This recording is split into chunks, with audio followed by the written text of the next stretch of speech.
Selamat malam. Salam Tuan Jenggot.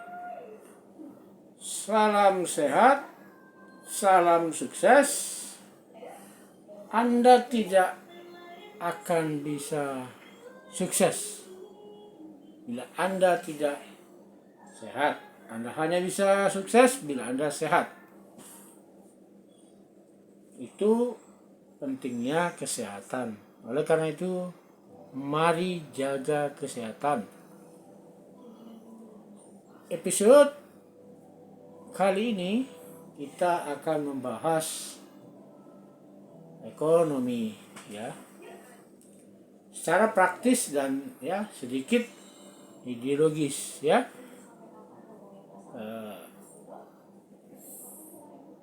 Dalam satu masyarakat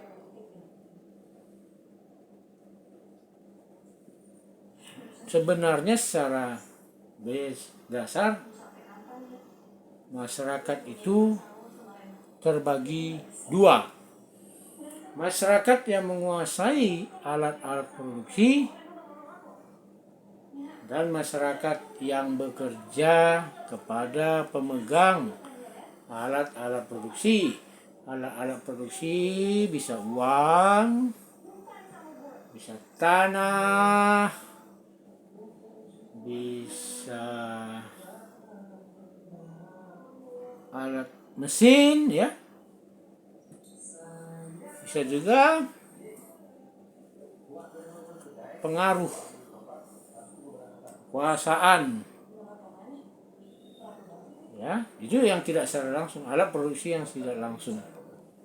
Sementara adalah masyarakat yang lain, masyarakat yang tidak menguasai alat-alat produksi, yang bekerja kepada pemegang alat-alat produksi. Ekonomi, ya, hanya bisa jalan, dan sejauh ini, selama ini, dengan motif, dengan keuntungan, dengan modal yang sekecil-kecilnya, mengharap untung yang sebesar-besarnya.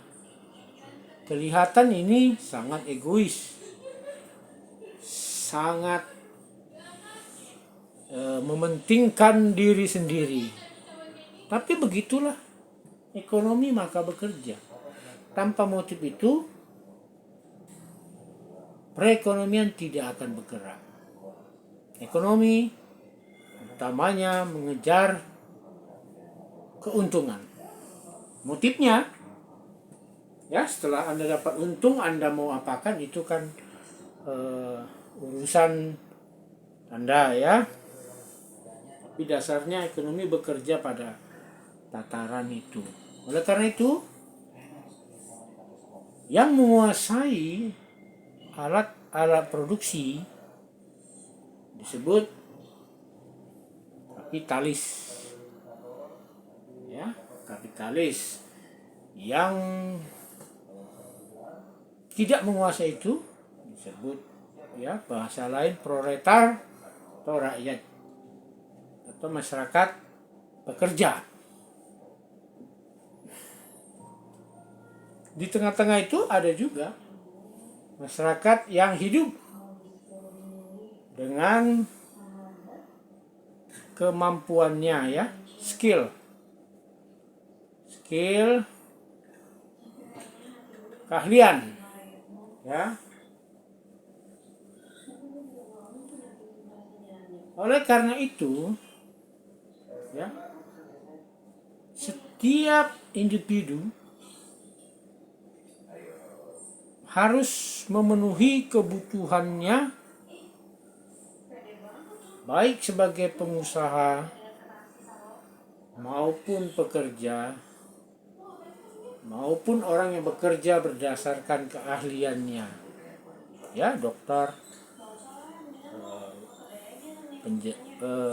penjahit, ya, arsitek, ya, itu mereka bekerja berdasarkan keahlian. Selebihnya masyarakat yang bekerja. Di dalam kasus ini, ya, para kapitalis akan berusaha mengakumulasi modalnya sebanyak mungkin. Dengan cara itulah mereka akan bisa bertahan. Sementara para pekerja akan memenuhi kebutuhannya dengan menuntut kenaikan upah kepada pengusaha atau kepada negara yang bekerja sebagai birokrasi. Ini aja sebenarnya masyarakat ekonomi. Anda mau posisi di sebelah mana? Ya. Pedagang, ya termasuk pemodal, yang pengusaha yang bekerja dengan memutar barang dan uang. Dia akan merekrut karyawan, karyawan adalah pekerja. Seorang dokter yang punya skill membuka praktek, merekrut karyawan, ya. Dokter termasuk juga pemilik modal dalam pengusaha, kapital. Pekerja, perawat yang bekerja, ya, akan menuntut kenaikan upah, kesejahteraan kepada dokter. Jadi masyarakat sebenarnya terbelah di dua posisi besar itu, ya.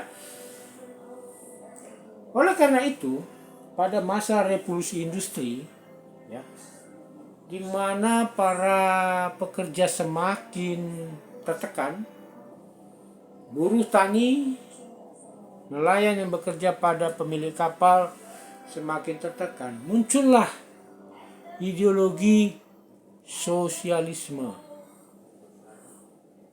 di mana ideologi ini mencoba menyimbangkan antara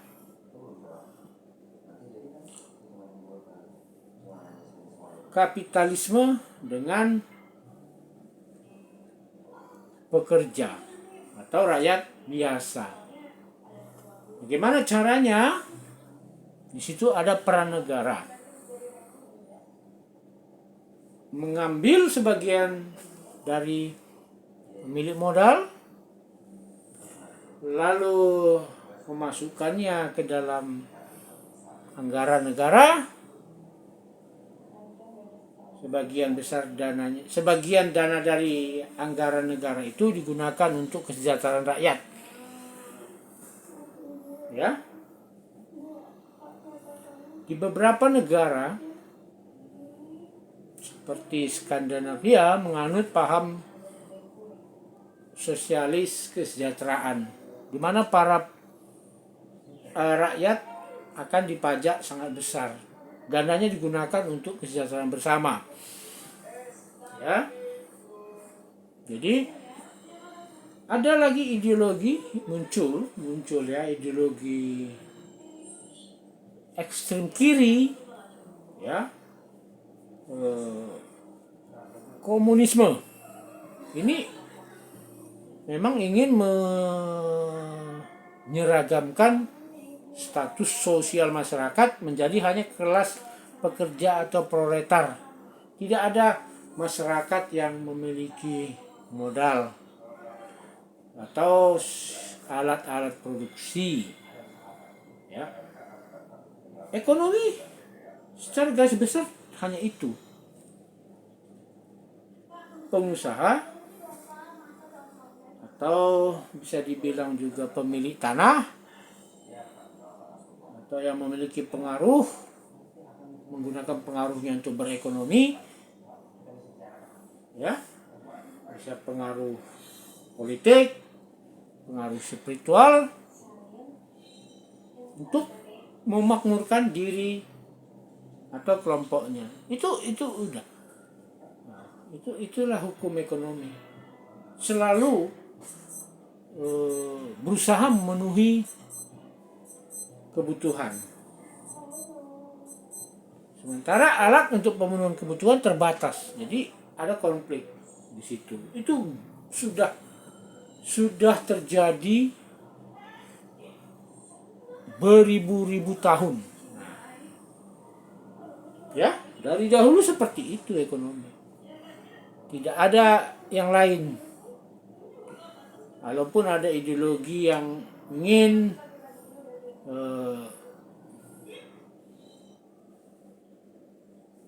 memakmurkan rakyat atau keadilan sosial, tapi para pemilik modal ya akan berusaha untuk tidak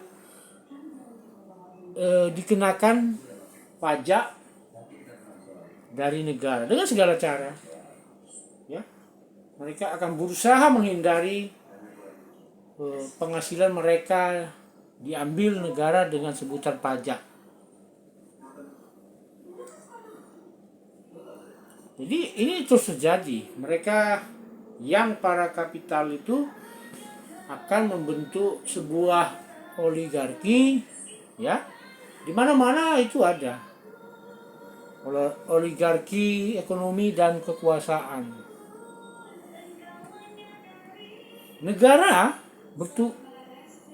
dalam posisi di tengah pemerintah, ya, menyeimbangkan antara kepentingan kapitalis dengan kepentingan rakyat banyak. Makanya dibutuhkan pengelola negara yang bisa berada di tengah-tengah itu. Negara, pemerintah berusaha melayani para pemodal, pengusaha supaya mereka bisa berkembang. Dari mereka bisa berkembang, pajak diambil, dialihkan ke masyarakat atau pembangunan yang bisa dinikmati bersama. Jadi posisi Anda dalam bicara soal ekonomi, ya, itu sudah jelas. Anda berada di posisi rakyat biasa, pekerja, atau berada di pemilik modal. Agak aneh, ya, agak aneh bila Anda yang tidak memiliki modal malah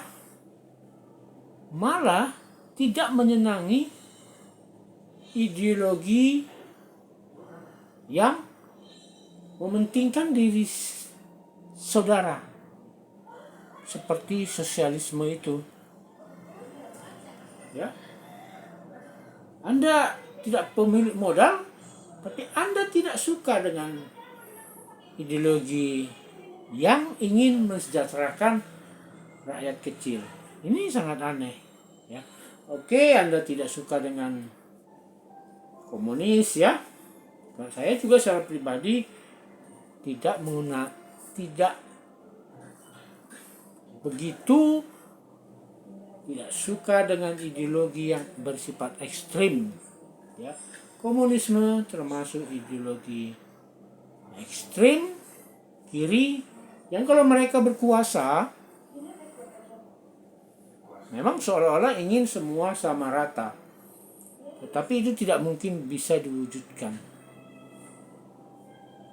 Tetap saja ada oligarki kekuasaan yang mengatur itu. Itulah elit-elit Partai Komunis atau Politbiro. Jadi, tetapi, ya, ide-ide di komunisme itu, ya, seperti pembagian alat-alat produksi untuk rakyat, gaji buruh yang lebih baik, buruh mendapat tunjangan untuk hari-hari besar tertentu dalam agama, itu harus tetap diperjuangkan. Anda seorang yang religius mungkin tidak suka dengan ideologi komunis yang memang kalau dicari akarnya, maka ideologi komunis akan berbasis paham materialisme. Dengan paham materialisme itu, seorang komunis, walaupun ada beberapa yang religius, akan sulit menerima paham yang tidak sejalan dengan materialisme. Ya. Tetapi itu tadi program-program mereka yang kalau Anda seorang religius, Anda tidak akan bisa menjadi seorang komunis yang berpaham materialisme. Oleh karena itu, perjuangan-perjuangan yang dilakukan oleh pihak komunis seperti pro rakyat, pro tani, pro buruh, pro nelayan, itu harus Anda bela. Ya, harus Anda bela. Setiap orang yang punya program atau politisi yang punya program seperti itu, partai yang punya program seperti itu, harus sebagai seorang yang tidak punya alat produksi, Anda harus mendukung itu. Kita tidak ingin juga mematikan pengusaha, tidak, ya. Tetapi pengusaha juga ditata supaya tidak memonopoli ekonomi. Disitulah ada keseimbangan, ya, antara kepentingan rakyat banyak dan pemilik modal. Kita tidak bisa benci kepada pemilik modal karena mereka akan memutar ekonomi dengan motifnya yang tadi, dengan modal sekecil-kecilnya dan keuntungan sebesar-besarnya, dan dari hasil itu negara mengambil pajak mereka untuk disalurkan kepada masyarakat dalam bentuk kesehatan, pendidikan. Dengan begini keadilan sosial bisa terwujud.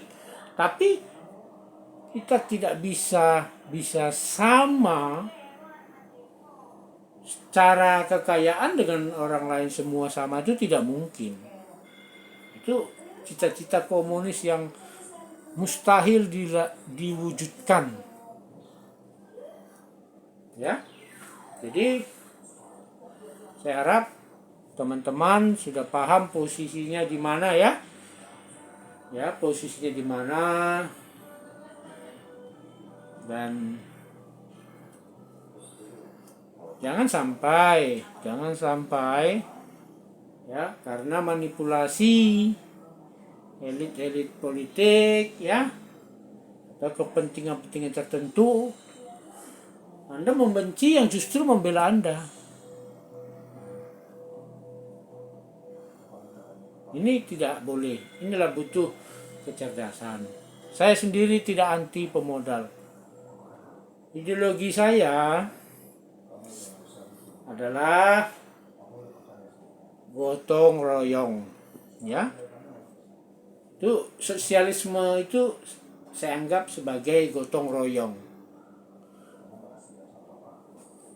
Dalam Pancasila itu gotong royong ide yang utama, ya, inti, termasuk ide inti, di mana gotong royong itu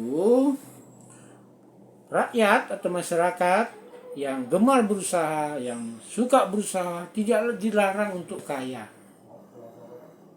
ya, tidak dilarang. Silakan Anda kaya dengan aturan-aturan hukum,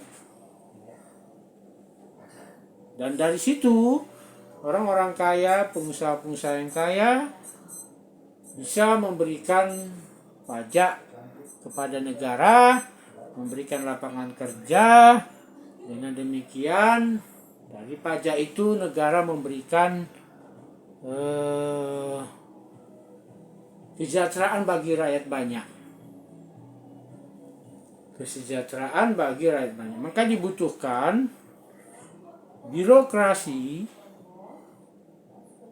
pemerintah yang adil.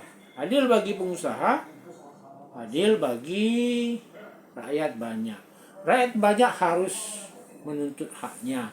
Harus menuntut. Tetapi bukan dengan membenci para pengusaha, pemilik modal. Ya. Harus menuntut setiap saat negara hadir untuk mereka. Karena itulah tugas negara. Negara ada untuk itu. Jika Anda pun jadi pemilik modal, ya Anda harus berkontribusi juga ke negara memberikan pajak. Jadi, saya ingin menyimpulkan bahwa dalam ekonomi, spektrum besar ekonomi itu ada dua saja. Pemilik modal, pemilik alat produksi, pekerja yang bekerja kepada pemilik modal. Ada juga pekerja yang bekerja kepada negara. Ya. Yang ini diharapkan semakin lama kualitasnya semakin baik. Yang disebut birokrat. Kalau mereka tidak baik, ya, pemilik modal, para pemegang alat-alat produksi akan membentuk oligarki, ya, untuk memperkaya diri mereka sebesar-besarnya. Jadi kuncinya supaya ada keadilan sosial itu, rakyat yang menuntut terus haknya. Ya, Anda tidak boleh benci kepada sebuah ideologi yang justru yang memang itu membela Anda.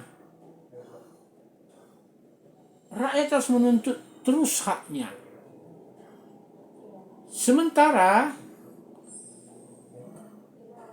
negara dan melalui birokrasinya, aparaturnya harus adil.